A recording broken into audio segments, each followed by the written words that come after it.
आइए सीधे आपको लेकर चलते हैं। रोहतक के सांघी गांव पहुंच गया है हुड्डा परिवार वोट डालने के लिए। वहीं पर मौजूद है हमारे सहयोगी जैनेंद्र। जरा जानते हैं जैनेंद्र से। जी जैनेंद्र, पहुंच गए दीपेंद्र हुड्डा भूपेंद्र हुड्डा वोट डालने के लिए?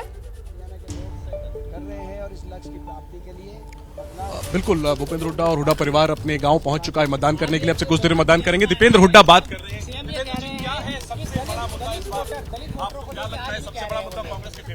कांग्रेस के फेवर में ये है कि 10 साल की बीजेपी की सरकार के बाद भी मुख्यमंत्री हों या पूर्व मुख्यमंत्री हों, वो अपना एक काम नहीं बता रहे, अपनी उपलब्धि नहीं बता रहे।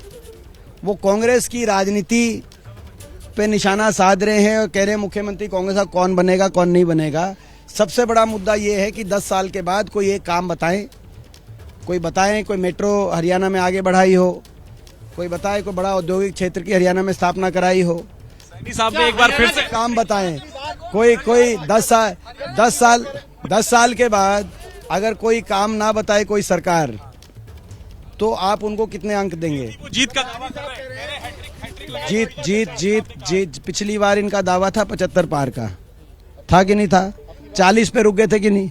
इस बार तो कह रहे हैं कि हम चाहे कुछ भी हो, आज सुबह मैं देख रहा था बयान कि हम मेजॉरिटी से ऊपर चाहे एक सीट आएगी आ जाएगी। तो पिछली बार तो 75 पार 80 की बात चल रही थी और 40 पे रुक गए। इस बार तो 45-50 की बात ये खुद ही कह रहे हैं। अनिल विज ये पार्टी ने चाहा तो मुख्यमंत्री आवास में अगली मुलाकात होगी, क्या जवाब आपका? तो अब उनकी पार्टी चाहेगी तो मुख्यमंत्री आवास, क्योंकि कांग्रेस के मुख्यमंत्री बनेंगे चंडीगढ़ में, कांग्रेस के मुख्यमंत्री बनेंगे तो हमारा तो घर उनके लिए, विज साहब के लिए खुला ही रहेगा।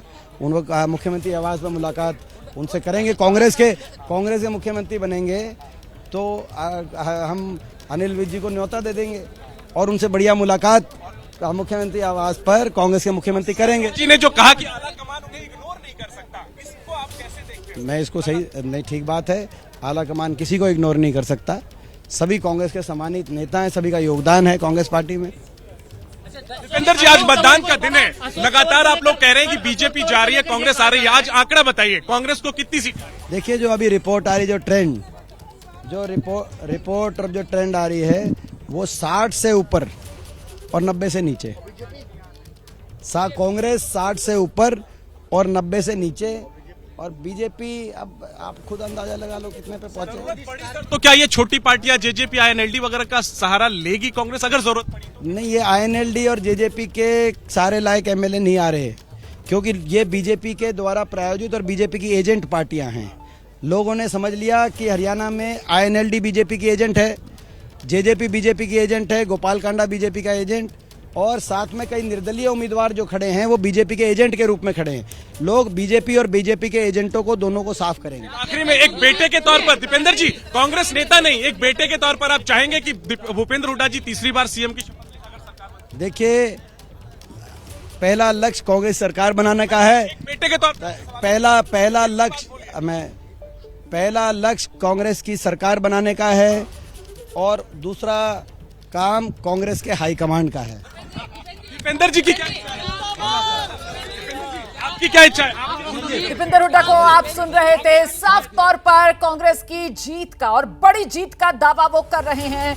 बीजेपी पर हमलावर ये कहते हुए कि पिछले 10 साल में बीजेपी ने अगर एक काम किया हो तो वो गिना दे। बीजेपी की सबसे बड़ी नाकामी यही कि बीजेपी पिछले 10 साल में कोई काम गिना नहीं पा रही है, और लड़ाई साफ तौर पर आर पार की कांग्रेस और बीजेपी के बीच। दीपेंद्र हुड्डा कह रहे हैं जनता समझ गई है, चाहे जेजेपी हो चाहे आईएनएलडी हो, ये सब बीजेपी के बी टीम के तौर पर काम कर रहे हैं। परिवार के साथ दीपेंद्र हुड्डा पहुंच गए हैं। तस्वीरें आपके सामने हैं सांघी गांव, जहां पर पूरा हुड्डा परिवार वोट डालता है। यहीं के वोटर्स हैं ये पूरा का पूरा हुड्डा परिवार। और इस बीच हरियाणा में जो वोट डाले जा रहे हैं, आप जानते हैं 8 अक्टूबर मंगलवार नतीजों का